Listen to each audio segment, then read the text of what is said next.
welcome. You're watching Health and Wellness Myths and Facts. Hormones are an important part for regulating most major body processes, and a hormonal imbalance can affect a wide range of body functions. Hormones are involved in most functions, from something as basic as hunger to something as complex as reproduction, so long as even your heart rate is related to hormones. Because hormones are so important to proper functioning, even small changes in hormonal balance can actually cause serious health problems. Men and women alike can be affected by hormonal imbalance and imbalances in insulin, steroids, growth hormones, and even adrenaline. In today's modern world, hormone balance becomes increasingly compromised by environmental factors such as extreme stress, exposure to harmful chemicals, and the idea of an unhealthy westernized kind of a diet. Most people are unaware that diabetes is also actually a hormonal disorder. Today we have with us a panel of eminent endocrinologists who will help us to understand hormonal disorder and answer some key questions regarding it. Thank you very much, doctors, for being with us. It's a pleasure to have Dr. Abhilash Nair, Assistant Professor Endocrinology, Government Medical College, Thiruvananthapuram, with us. We also have Dr. Sachin Murthy, Consultant Diabetologist, MD Care and Cure, Multi-Speciality Clinic, Bangalore, with us. Dr. Nair, I want to begin by asking you, very few people are actually aware of the endocrine system and endocrine disorders. Now, which are the most common disorders, and, what sort of disorders are perhaps the most difficult to treat? Okay, that's a very nice question. Basically, diabetes and thyroid disorders are the most common endocrine conditions. Recently, we know that diabetes has the prevalence has increased quite high. 1 in 10 persons in the world are suffering from diabetes. Then, similarly, thyroid disorders are also very common. 11% of our population suffers from thyroid disease. And most of these conditions are more prevalent in India than other parts of the world. Even in our state, like Kerala, 1 in 4 persons is affected by diabetes. That's a quite high number. And so these are the primary concern diseases for us. But there are certain other diseases also, like polycystic ovary disease. It affects nearly 10% of our female population. Then we have dyslipidemia, thyroid nodules, etc. Then we have obesity, which is a quite difficult to treat condition in most of the patients. And the rarer ones, but quite significant for us, are the adrenal diseases, adrenal tumors. Then we have pituitary tumors, decreased function of the pituitary, like hypopituitarism, etc. Regarding treatment, we can't say that all are difficult to treat. We only have to follow up algorithm to treat. Basically, some take a short duration of treatment. Some diseases take a long duration of treatment. So there are some diseases like thyroiditis or certain problems associated with pregnancy, which require only a few days or months of treatment. Whereas we have type 2 diabetes mellitus, which may take up to maybe sometimes it goes to a lifelong treatment.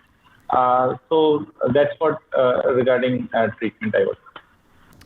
All right. Well, I think that's very important clarification, Dr. Nair, that you've issued there. Dr. Murthy, if I can come to you at the moment, diabetes mellitus is a group of metabolic disorders that are essentially characterized by elevated, blood sugar levels. Is diabetes, therefore, an endocrine disorder, as it is also related to the pancreas? Okay. Good afternoon, everyone, and thank you for the kind introduction, Ms. Rishikam. Yeah, first of all, I want to thank Mr. Kailash, Ms. Prachi, and Mr. Arun and team for giving me this opportunity to share my views in this discussion.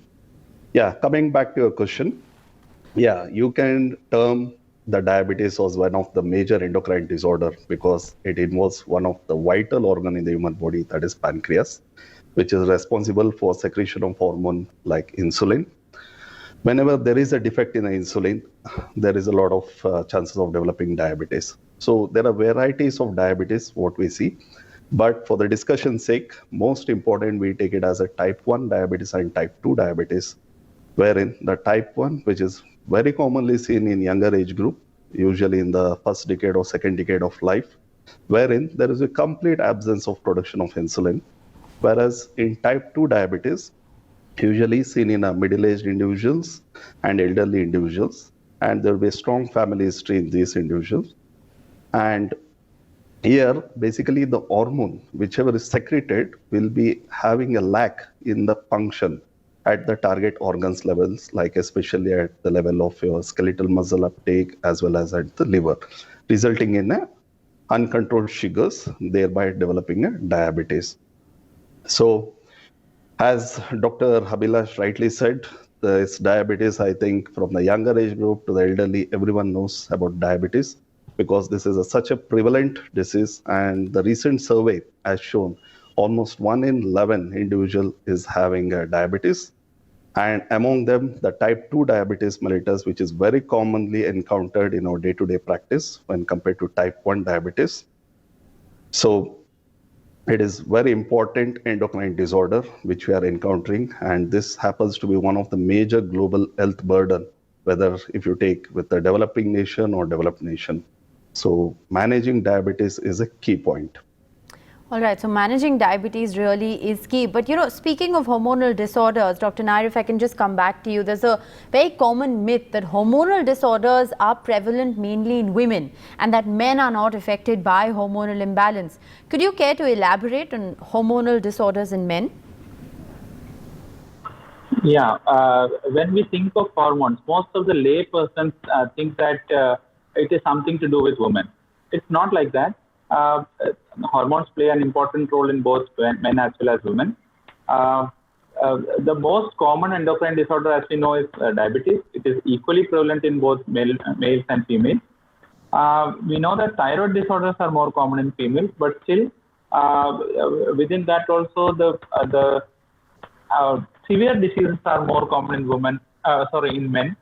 And then we have sleep apnea syndrome, which affects 5 times more in men.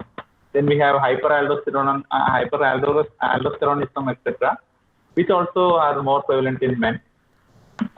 Then we have the prolactinoma, the hormone which is responsible for milk production. The tumors affecting those cells in the pituitary gland are more common in women, but the more severe diseases are seen in men. Right. Then we have certain other diseases which are equally seen in men and women, like pheochromocytoma, neuroendocrine tumors, etc., which are equally seen in men and women. So it's not a woman's disease; it is equally prevalent in men and women. Thank you. Right. It's a very good question. That's a very important clarification as well. But Dr. Nair, diabetes mellitus may occur in association with endocrine disorders, right? What are the other endocrine disorders that are associated with diabetes, and which sort of endocrine disease can cause a secondary diabetes, for instance? Wow, that's a very good question. The diabetes which we commonly see, the type 1 and type 2 diabetes, are primarily diseases of the pancreas and the insulin resistance. But certain other diseases, drugs, etc., can cause hyperglycemia, that's increase in blood sugar levels. That is called secondary diabetes. And the most important ones among them are the diseases which affect the pancreas. Then we have Cushing syndrome, where you have excess secretion of cortisol hormone. Then you have growth hormone excess, which is also called acromegaly. Then we have certain drugs like steroids, which may increase the blood sugar level. So these are the common ones which we see which cause secondary diabetes. That's what I have to say. I'll just take that to Dr. Murthy as well. Dr. Murthy, anything you'd like to add there? Yeah, as Dr. rightly said, so the word itself, secondary diabetes, whenever it usually, since you have used the word secondary diabetes, first I want to give a brief introduction. Whenever you develop a diabetes secondary to a medical condition consequence, then we label the individual as a secondary diabetes. So this secondary diabetes is very commonly seen, especially when there is involvement of type 1 because of autoimmune nature. So you can see, especially as doctor said, though very rare, you can see in cases of growth hormone excess, that is acromegaly, pheochromocytomas, Cushing syndrome. But when it comes for a type 2, especially the thyroid disorders, which is very most prevalent kind of disorders which we come across in our day-to-day practice. And to be more precise, the hypothyroidism, which is the most prevalent association endocrinopathy with our regular type 2 diabetes mellitus. All right, interesting clarification there coming in from both the doctors. Dr. Nair, if I can come back to you, at the moment, many people actually believe that it's safer, more natural to treat thyroid disease with iodine or salt rather than a prescription medicine. What would you like to say about this? Are there different types of thyroid diseases and how are they treated? Yeah, first I'll come to the types of thyroid disease. Thyroid is a gland situated in the lower part of the neck which produces the hormone thyroxine and triiodothyronine, which is also these are also called T4 and T3. So these are hormones which are responsible for increasing the metabolic rate and the action of each and every cell in the body. And this gland is regulated by the hormone called thyroid stimulating hormone, which is produced from the pituitary gland. When the T4 levels and T3 levels increase, the TSH comes down to get this back to normal, and it is the vice versa when the T4 and T3 levels are going down. Basically, thyroid disorders can be classified as those which where the T4 and T3 levels are decreasing. That is called hypothyroidism, hypo for low. And where the T4 and T3 levels increase, it is called hyperthyroidism, hyper for high.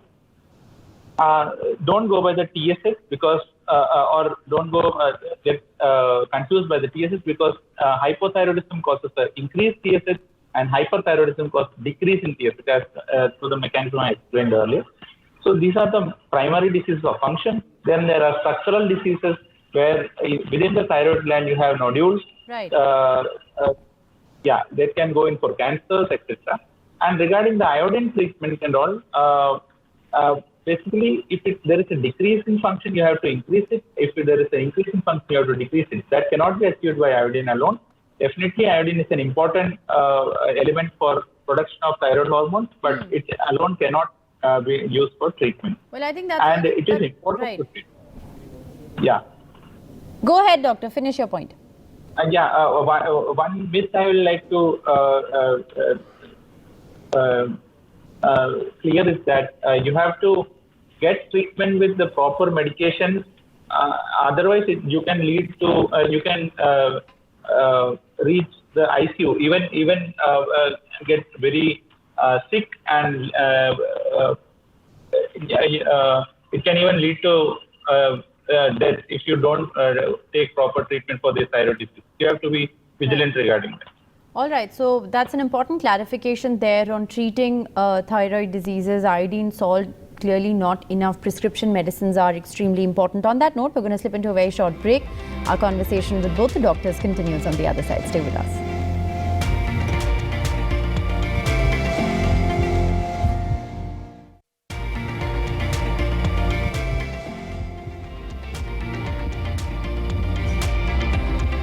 Welcome back. You're watching Health and Wellness, Myths and Facts. Dr. Sachin Murthy and Dr. Abhilash Nair are with us. Dr. Murthy, if I can come to you at this point, it's not uncommon for someone to have both thyroid and diabetes. How does the thyroid actually affect blood sugar? Yeah, that's a nice question. Yeah, as you know, this diabetes and thyroid are like two faces of the same coin. Basically, whenever an individual is having a thyroid, there is an entity, diabetes in thyroid or thyroid in diabetes, which usually coexist in majority of cases. And as usually, whenever this thyroid hormones, whenever they cause, whether it could be in hyperthyroid where there will be increased levels or in hypothyroid where there is a thyroid hormones on lower level, both interfere in managing a diabetes, not only at the level of management, even in the presentation of the case and even at the level of investigation, this thyroid hormone interferes. So it is very, very important for a clinician to identify the thyroid disorder in an individual suffering from diabetes, because both counter each other in the management. So it is very important step because this thyroid hormone, whenever it is excess, it causes increased metabolic clearance of insulin from the body, thereby causing increased sugar levels, thereby worsening our diabetes. And whenever the thyroid hormones is low, which is very most prevalent, especially in hypothyroidism, causes a decreased utilization of glucose in the peripheral tissues, that is our target organs, again thereby worsening the hyperglycemic state. So it is a very key factor to maintain both, whether it is a diabetes or a thyroid, you have to simultaneously match to have a better results in an individual. All right. Dr. Nair, we already talked about hormones and how they're essential for every mechanism and function in the body. Can a hormonal imbalance therefore affect the cardiovascular system? Yeah, that's a very important thing we are discussing now. That we should know that a hormone is something which is produced from one part of the body, and it goes through the bloodstream, and it goes to so once it is in the bloodstream, it goes to each and every part of the body, and almost all organs are exposed to all the hormones, and the cardiovascular system is also not immune to these hormones. And when we say that, I have already discussed that thyroid hormone level will increase the heart rate. Similarly, adrenal hormones like adrenaline, noradrenaline, etc. also increase the heart rate. They also cause increase in the pumping activity of the heart, increase the blood pressure level, etc.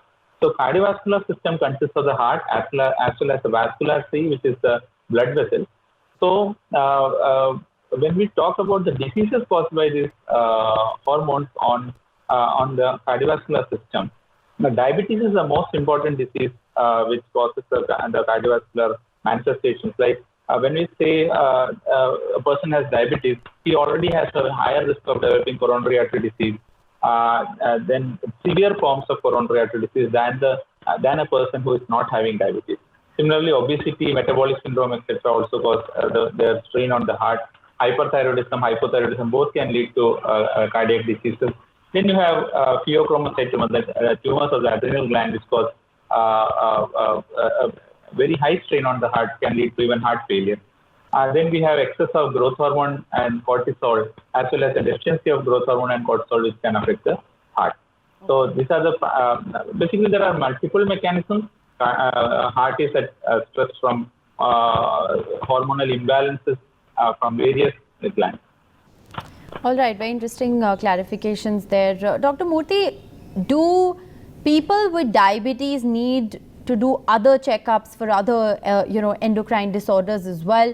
Which tests should they get done, and at what intervals should these tests be done? That's what, as I said in the previous question, the thyroid disorders are very much commonly seen, whether it is a type 1 or type 2 diabetes. So always we recommend, once a patient diagnosed with diabetes, always check for the thyroid levels also, because they coexist as a comorbid. So ideally, if it is a type 1 diabetic individual, what we suggest is to check their thyroid profile at the diagnosis of diabetes, and at least every once in a year, that is annual. Checking is very, very important in type 1 diabetic individuals.